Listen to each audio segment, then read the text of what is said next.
कि कोई भी माँ को नहीं मानता। कलयुग की पहचान है कि माँ को लोग भूल जाते हैं, लेकिन अब ऐसा कहना चाहिए कि कलयुग का समय बीत गया जो लोगों ने माँ को स्वीकार किया है। माँ में और गुरु में एक बड़ा भारी अंतर मैंने पाया है कि माँ तो गुरु होती ही है, बच्चों को समझाती है, लेकिन उसमें प्यार घोल घोल करके इस तरह से समझा देती है कि बच्चा उस प्यार के लिए हर चीज करने को तैयार हो जाता है। ये प्यार की शक्ति जो सारे संसार को आज ताजगी दे रही है, जो सारे जीवंत काम कर रही है, जैसे ये पेड़ का होना, उनकी हरियाली, उसके बाद एक पेड़ में से फूल हो जाना और फूल में से फल हो जाना, ये जितने भी कार्य हैं, जो जीवंत कार्य हैं, ये कौन करता है? ये सब करने वाली जो शक्ति है वो परमात्मा की प्रेम की शक्ति, उसी को हम आदि शक्ति कहते हैं। परमात्मा तो सिर्फ नज़ारा देखते हैं कि उनकी शक्ति का कार्य कैसे हो रहा है। जब उनको वो कार्य पसंद नहीं आता तो वो आँख मूंद लेते हैं और सारा नज़ारा भी खत्म हो जाता है। परवाह तो माँ को करनी पड़ती है कि मेरे बच्चे ठीक से रहें। संसार एक बड़ा सुंदर आलीशान ऐसा विशेष रूप का आदर्श हो कि जिसे देखकर परमात्मा संतुष्ट हो जाए। ये पूरा प्रयत्न होते रहता है, लेकिन आप जानते हैं कि हर बार ऐसे प्रयत्न हुए, अनेक अवतार इस संसार में आए और अनेक प्रयत्न, लेकिन मनुष्य की अकल उल्टी बैठ जाती है। कोई बात उससे बताओ नहीं करो तो वो जरूर वही काम करता है। अभी आपसे योगी जी ने कहा कि आप शराब मत पीना अगर आप माँ के भक्त हो, लेकिन ऐसा कहने से और ज्यादा ही पीना शुरू कर दी।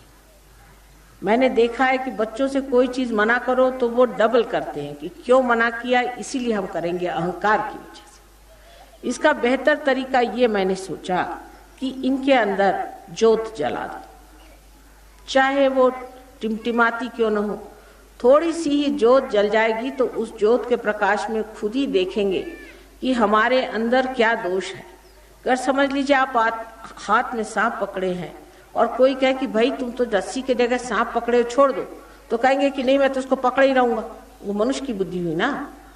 लेकिन उस वक्त अगर कोई उसके सामने ज्योत दिखा दे तो देखे कि सांप है तो उसको अपने आप ही छोड़ दे। इसलिए आज का हमारा जो सहयोग है उसमें आपकी पहले कुंडलिनी हम जगा देते हैं, चाहे आप कैसे भी हो, कुछ भी आपके तरीके हो, कोई भी आप गलत रास्ते पे हो, कुछ भी करते, उसके जगने के बाद फिर आप अपने ही आप ठीक हो जाती। कुछ कहने की माँ को जरूरत नहीं पड़ती, क्योंकि आप खुद ही देखते हैं कि ये कैसी चीज है। अब शराब ही की बात देखिए कि विलायत में तो आप जानते हैं कि लोग हर रोज सुबह शाम शराब पीते रहते, बहुत ही शराबी लोग, और उनका जीवन भी बड़ा ही अधर्मी है। हम लोग उनसे बहुत ऊंचे किस्म के लोग हैं।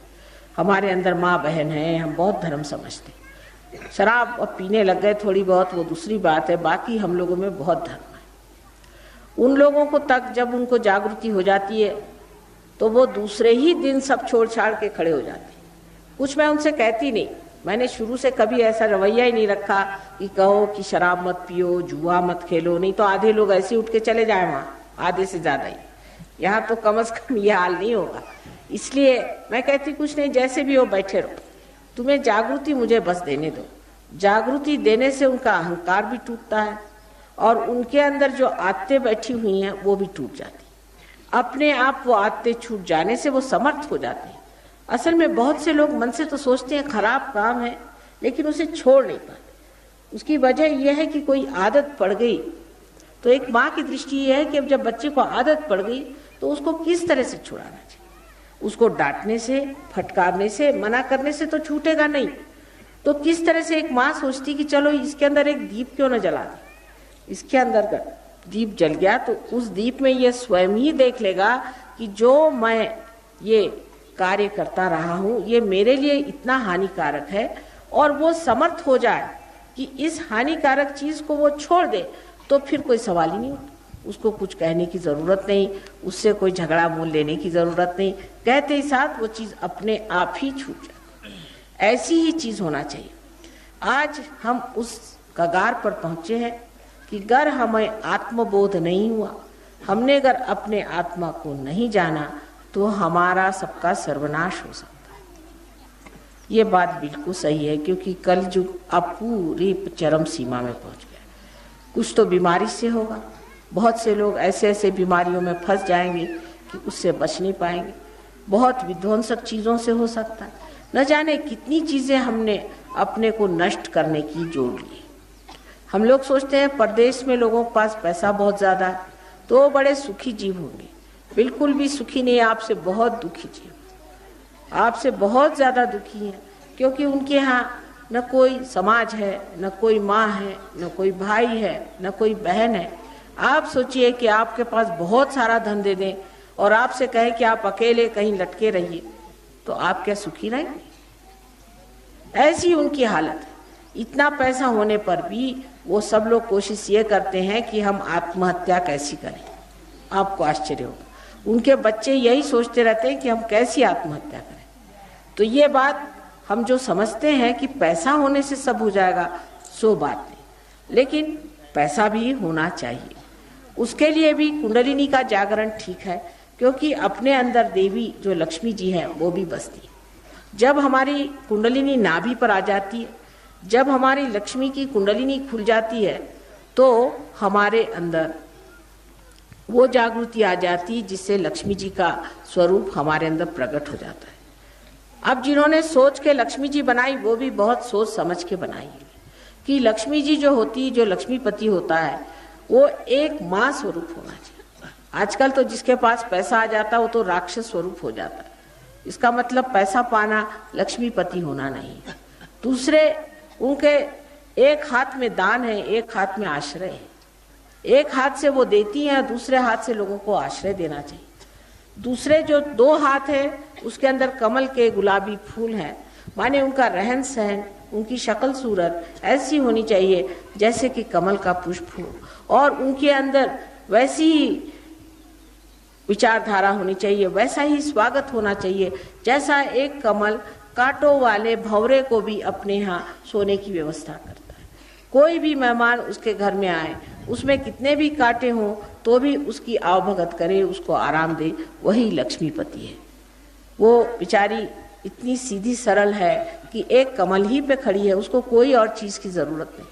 सारे तरफ कीचड़ फैला है, उसी में एक कमल के ऊपर में खड़ी हुई लक्ष्मी जी, जिनको हम इतना मानते हैं, ऐसी देवी हमारे अंदर जागृत हो जाती है और उसके ये सारे लक्षण हमारे अंदर दिखाई देते हैं। श्री कृष्ण ने साफ साफ कहा था कि जब योग होगा तब मैं तुम्हारा क्षेम करूंगा, पहले योग को साधो।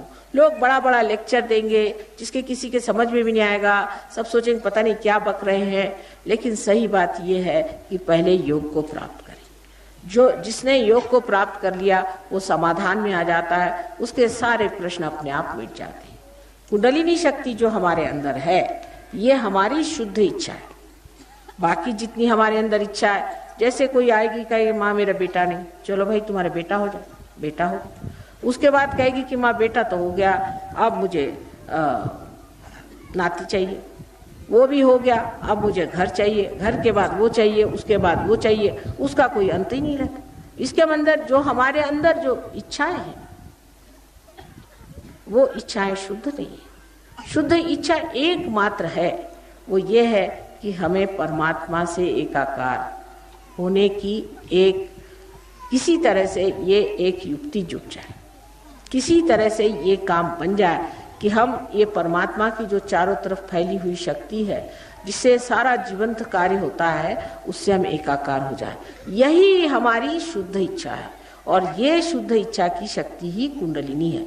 और जो आदि शक्ति जो कि परमात्मा की इच्छा है, जो परमात्मा की इच्छा है, उसी का ये प्रतिबिंब है, वही हमारे अंदर छाया है। हमारे हृदय में जो आत्मा है वो परमात्मा की छाया, और जो हमारी कुंडलिनी त्रिकोणाकार अस्थि में है वो परमात्मा की इच्छा की, उसकी जो इच्छा जो आदि शक्ति है उसकी छाया है, प्रतिछाया है। इसको अगर आप समझ लें तो फिर आपको समझ में आ जाएगा कि हम धर्म के नाम में भी